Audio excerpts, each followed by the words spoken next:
G'day guys, Justin here, coming at you with another NBA video. This one, my MVP update for the 2018-19 NBA MVP race. This one through to the end of February 2019. On my honourable mentions list are Jimmy Butler of the Philadelphia 76ers, D'Angelo Russell of the Brooklyn Nets, Nikola Jokic of the Orlando Magic, Blake Griffin of the Detroit Pistons, and Tobias Harris of the Philadelphia 76ers.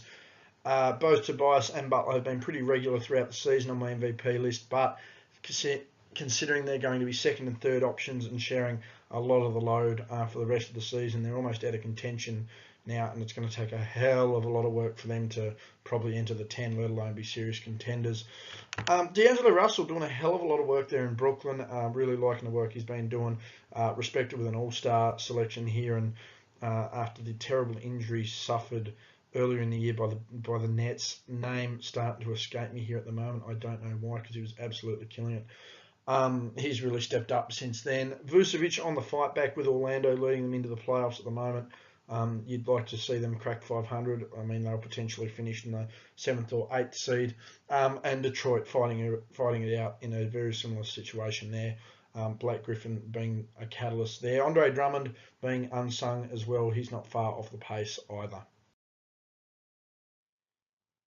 At number 10, I have Russell Westbrook of the Oklahoma City Thunder. Russell's currently averaging 22.5 points, 11.3 rebounds, 10.9 assists. That's right, a triple-double for the third consecutive season. 2.1 steals and half a block on just under 5 turnovers a game. High usage rate there for Russ. 42.3 from the field, 26.5 from deep, and 65.6 from the free throw line. These stats again to the end of February. 3 main points here for Russell. Again, this is his third straight season averaging a triple-double, and I do think you have to pay some sort of respect there, and it will garner some attention and votes. Not to mention, he's a competitor every time he steps out on the floor. It's very rare you get a game from Russ where he just packs it in, doesn't have any interest in trying to win a basketball game. He is ferocious in his attack on the play. However, he can't afford to play selfish ball in order for the team to win. He needs to relegate himself down to that second seed and to that second option. And honestly, he works a lot better as a second option. His passing and his rebounding certainly helped the team a hell of a lot more than I think people give him credit for. Now, he does search for it, but I think as the second option, it's much more viable for him to be able to do that and still score some points here or there than it is for him to try and average 30 a game and put those kind of rebound and assist numbers up as well. But nonetheless, I do feel as a second option that is a bit more helpful and viable for him. Defense, he has improved this year, not to an elite level, but he's certainly a good defender, better than he has been the last couple of years, and Paul George has certainly helped there. Again, third straight year averaging a triple-double, competitor every time he steps onto the floor. It's very hard not to have Russ in your top 10 for your MVP at the moment, but as I mentioned, he can't afford to be playing selfish ball in order for the team to win. He just needs to stick to that second option that he's quite good at. Number 9, I have Nikola Jokic of the Denver Nuggets, currently averaging 20.6 points, 10.8 rebounds, 7.7 assists, 1.4 steals, 0.6 blocks on a little over 3 turnovers a game. Reasonable shooting splits, 50% from the field, 31.5 from deep, and 84.4 from the stripe. Again, he is a big man who is essentially averaging around a 21, 11, and 8 in a top 2 Western seed team. It's very hard for a guy like him not to get votes and garner attention. And again, he proves to be a bit of a mismatch on offense. It's a bit hard to sort of work around a guy who provides those variable numbers, not to mention as a big, he's able to stretch the floor. Now, he's not great on the post-up, but nonetheless, he's able to create a bit of a nightmare when you've got to look out for a 7-footer who can see over the offense to make the pass as well. That's something that I think needs to be given a bit of credit as well. However, he will be the weak link in the Nuggets' defense come the playoffs.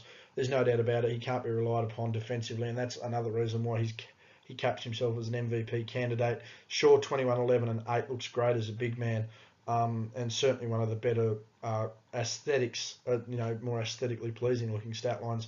But when you're a weak link in the defense, what you do on offense doesn't necessarily mean anything. 31.5 from deep, I'd like to see that go up a bit with the amount he shoots. However, 84 from the stripe, can't complain for a big, and he is shooting 50%. There are other centers and other players on this list that aren't doing that. And the fact that he's able to is, a positive for him. But again, just that weak link in the Nuggets defense, particularly going to the playoffs, will cost them. And I mean, that sort of devalues just how valuable he is. Nonetheless, he is averaging 21, 11, and 8 in a top 2 seed in the West, and that has to be commended, particularly when you look at just how the West is at the moment. The East has strengthened, there's no doubt about it.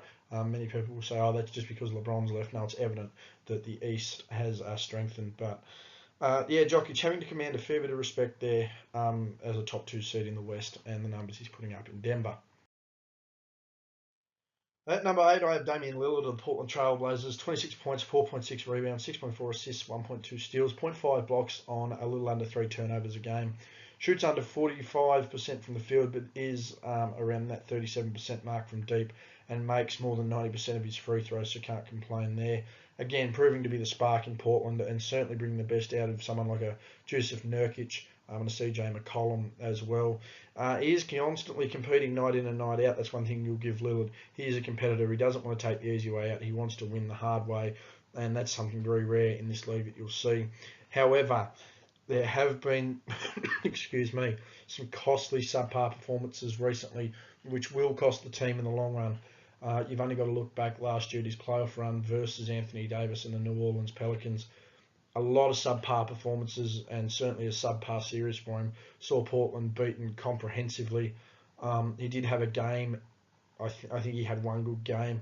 He did have stretches of games, but he wasn't able to bring it together consistently, and I think that's one thing that's hurt Lillard over his career, albeit being able to stand out occasionally as an off guard, a combo guard, who can score and play sort of an all-round sort of game as far as the offensive side of the ball.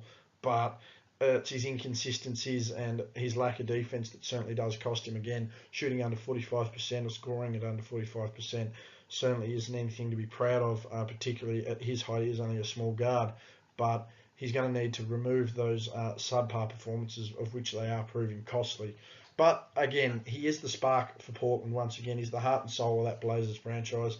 And he's constantly competing night in and night out. It's very hard to fault a competitor of Lillard's stature. Number 7, I have Kevin Durant of the Golden State Warriors. Durant's averaging 27.5 points, 6.9 rebounds, 5.8 assists, 0.8 steals, 1.2 blocks on 3 turnovers. Pretty good shooting splits as well for the big man. 51.4 from the field, 36.4 from deep, 89% from the free throw stripe. As I've said in previous videos, he is the biggest matchup nightmare in the NBA. He's 7 foot and he can do it all on offense, inside, outside, handle, post up, you name it, on ball, off ball, he's got it. And at 7 foot, that's quite a scary proposition. He is looking to peak himself come playoff time. You can sort of see him cruising now, cruise towards the All-Star break. Come out and showed on the All-Star break that he was still here, him winning the All-Star MVP, but he's still cruising. And there's not much more to it, really. Durant is just idling along nicely. However, he's going to need to look to organise himself now that Golden State essentially has 4 viable scoring options. At any one point now, it is understandable that Durant could potentially be a third option to a Curry and a Cousins, and Klay Thompson has to fit in there. But one thing that I do think will help them is just how unselfish Golden State can be. How many times this season have we seen Curry willingly give up the ball, Durant willingly give up the ball to one another, or even to a Klay Thompson when he's warm. So I don't think that'll be a problem. However, DeMarcus Cousins certainly can bring a bit of selfishness to the game, and many of us will remember when he was in full flight there in New Orleans in his before his Achilles problem, averaged 5 turnovers a game despite the numbers. So it'll be interesting to see how they fit in with a guy like DeMarcus Cousins, but I don't think that'll be too much of a problem, and Durant should be able to continue on his merry way. So at number 7 in my MVP race, Kevin Durant of the Golden State Warriors. At number 6, I have Steph Curry of the Golden State Warriors, just a clip ahead of Kevin Durant. 28.4 points, 5.3 rebounds and assists, 1.2 steals, 0.4 blocks on under 3 turnovers a game, shooting 48.1 from the field, just under 44% from deep, and nearly 92% from the stripe. To me, he's the most valuable player on the championship favourite team. There's no doubt about it. Curry's record, the Warriors' record with Curry in the games itself speaks volumes. Games where he's without Durant speaks volumes as well. He's just able to get it done just because he creates so much havoc on ball and off ball. for the Warriors. If he's off the ball, you've got to keep an eye on him. If he's on the ball, he's going to pull up anywhere inside of 40 feet pretty much. So you've always got to have a body on him. I mean, and again, that all comes down to he still gets his own and causes defensive nightmares on the squad where he at times give you the third option. I mean, that's unheard of, particularly when you look at a two-time MVP willingly giving up time and potential cash and giving up everything else, legacy, all that sort of stuff. He's probably actually added to it, really. But, I mean, a two-time MVP let arguably the best player in the league sign to his team and went on to win championships. What else can you say? And I think Curry's just going to have to look to capitalise on the mismatch that DeMarcus Cousins is going to cause. Boogie will demand double teams here or there just on his size and his ability sort of down low, particularly at his size. So Curry's going to need to look to capitalise that and probably get his scoring up to that 30-point per game and potentially look at a 30-point season on 50, 40, 90. It's a lot of work to do from here, but I mean, if there's a guy that can do it, it's Steph Curry, the greatest shooter of all time. There's no doubt about it. However, number 6 in my MVP race. At number 5, I have James Harden. He has dropped a few. James Harden of the Houston Rockets, 36.6 points, 6.6 rebounds, 7.7 assists. Who would have thought I'd have said a guy averaging 37, 7 and 8 would be only 5th in the MVP race.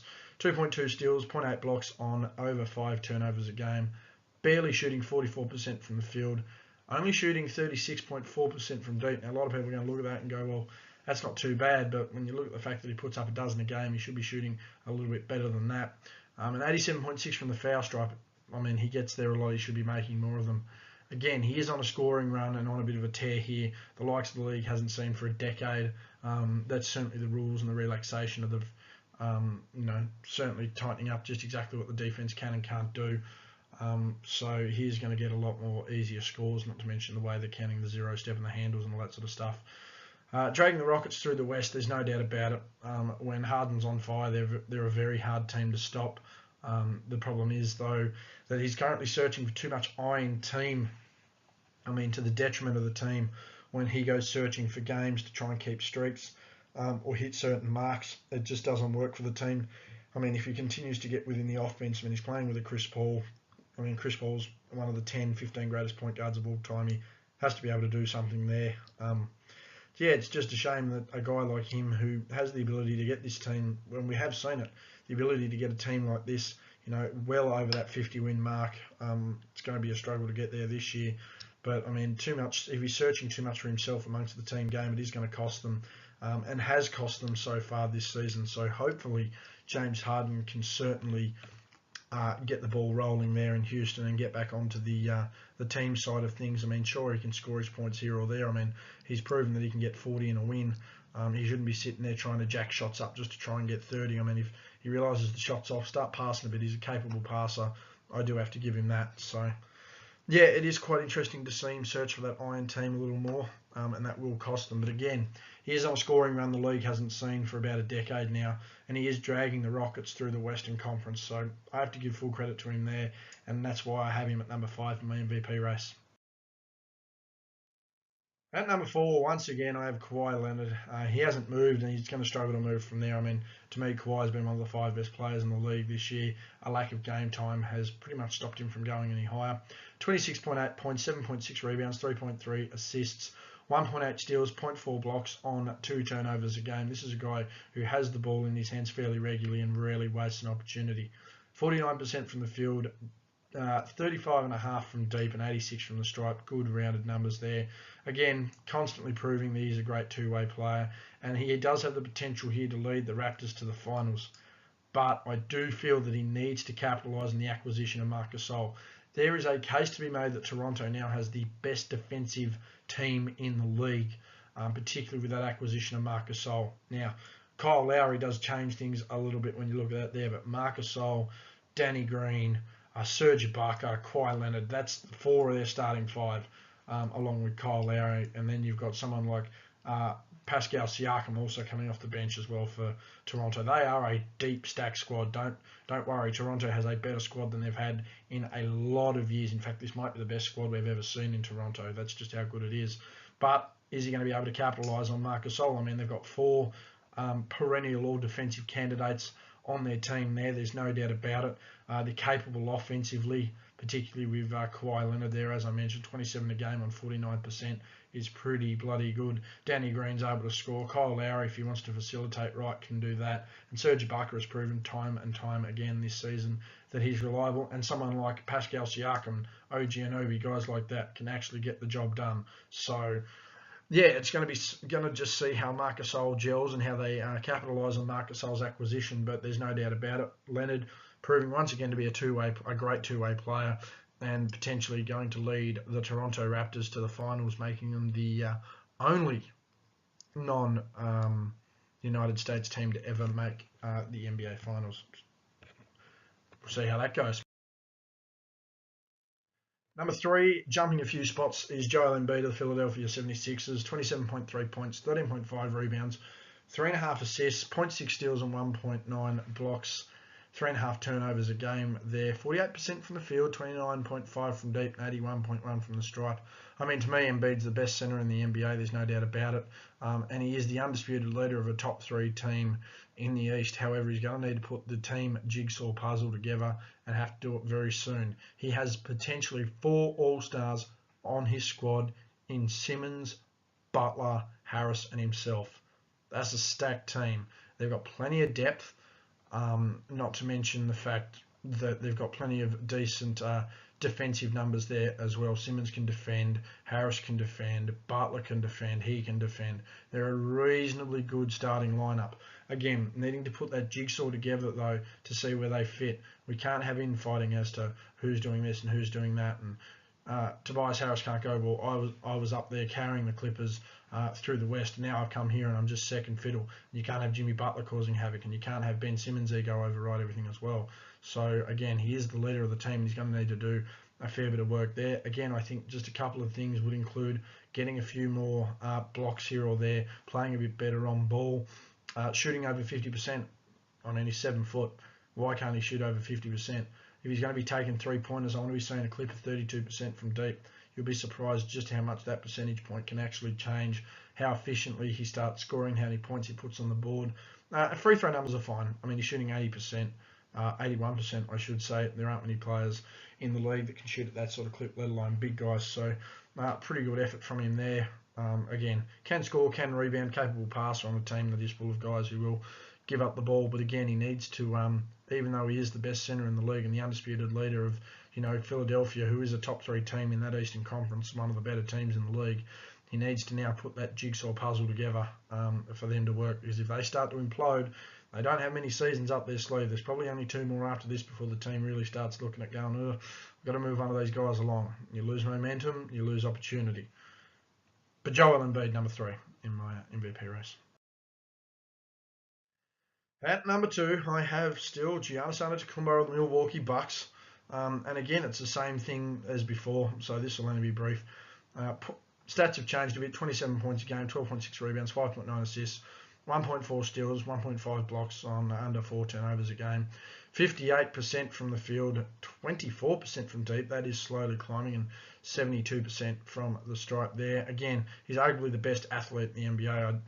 I struggle to find a comparison there. He does play both ends of the floor with solid efficiency, but he does need to hurry up and get a jump shot.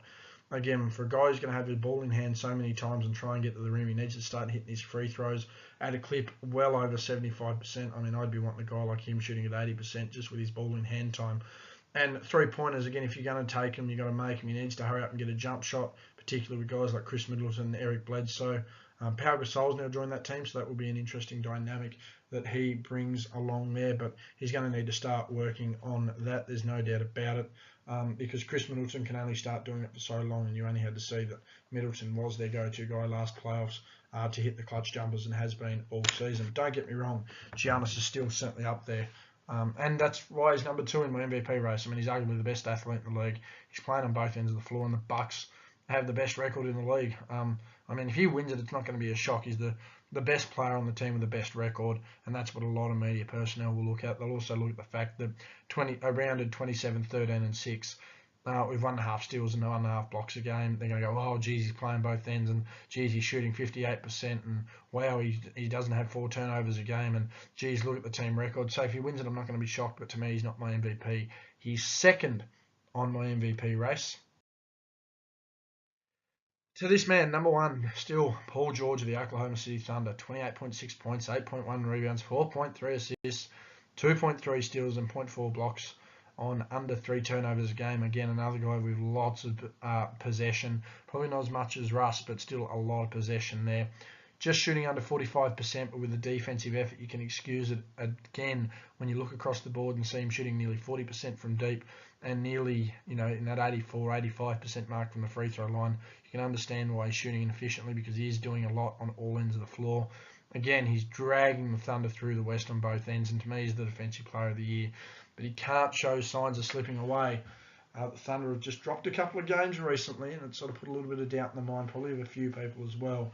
And you have started to notice guys like Russ slowly try and climb back up that food chain, but you can't really afford to let that happen when you sit in a position that Paul George is. I mean, there's no doubt about it. I don't think anyone's come back better from any type of serious leg injury in league history, just like Paul George has. I mean, that leg break could have ended Paul George's career and would have ended a lot of athletes' careers, but I mean, he's essentially come back from will I ever play again to is there anyone playing better than me, which is an unbelievable form change for anyone really.